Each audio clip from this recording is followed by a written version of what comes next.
gestational diabetes, something that's very common among pregnant women nowadays, but still a lot don't know how to manage the condition in case they're diagnosed with gestational diabetes. So in this video, let us look at 4 different ways in which you can manage your sugar levels during pregnancy.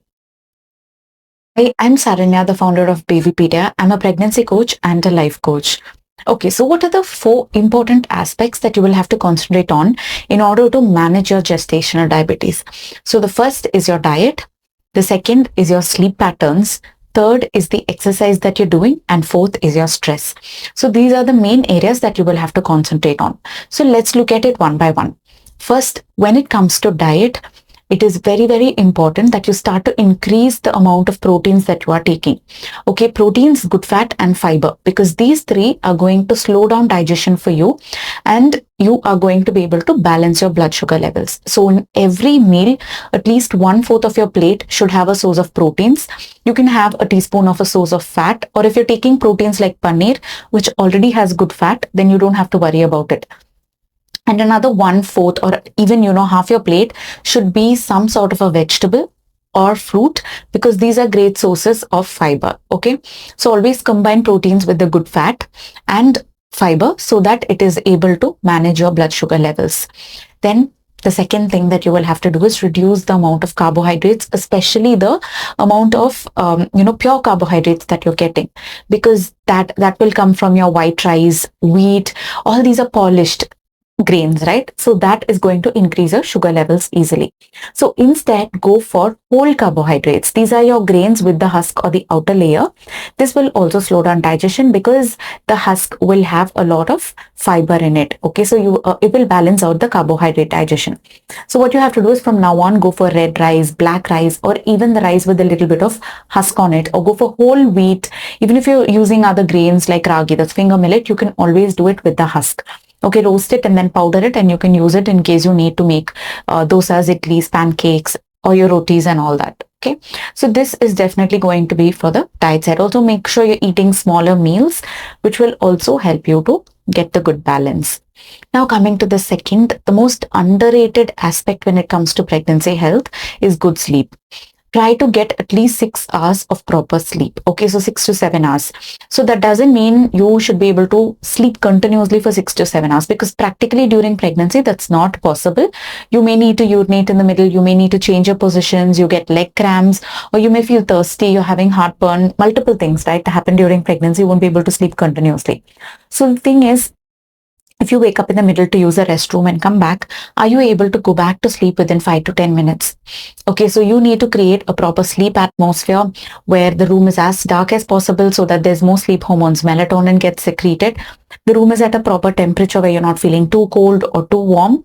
And you're also comfortable enough with enough pillows to balance your tummy, your back, your legs, your head, everything. Okay, so when you do that, then, and no distractions, no phones near you, because when you wake up in the middle and you take your phone, you see notifications, you open your phone, the blue light hits your face, you will find it difficult to go back to sleep. So when you're setting up this proper environment, you'll be able to sleep properly. Though you get up in the middle, you will be able to sleep properly for at least 6 to 7 hours. In case you're not able to sleep well at night, then try to have power naps during the day to balance, because proper sleep will give you proper hormonal balance, which will ensure that your sugar levels are also getting balanced.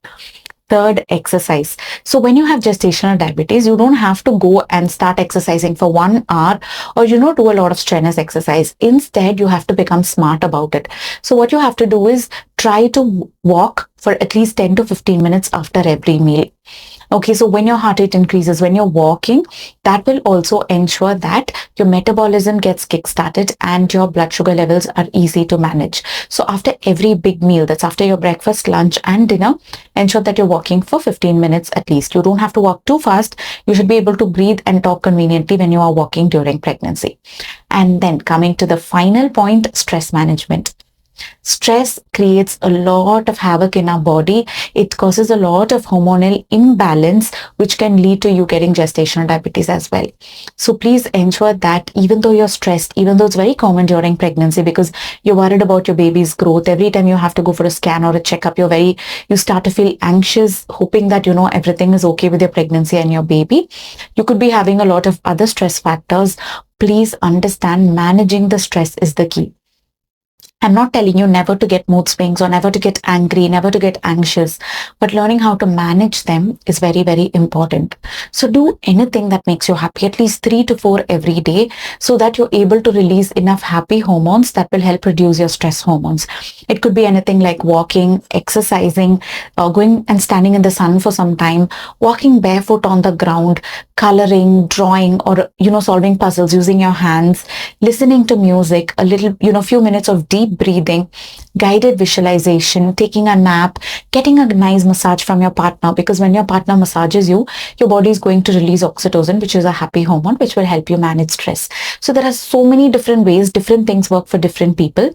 So find out what you like to do during your pregnancy and start to do it at least for, 10 to 15 minutes every day, so that your body is starting to secrete a lot of happy hormones. So just focus on these 4 different aspects and your blood sugar levels will definitely start to balance out. Don't worry, having gestational diabetes is very common. You just need to know how to manage it. Okay, once a doctor tells you you have gestational diabetes, don't panic. Just come back to this video, watch all the different steps, and also don't forget to share this video with another mother who's pregnant and who's worried about getting gestational diabetes.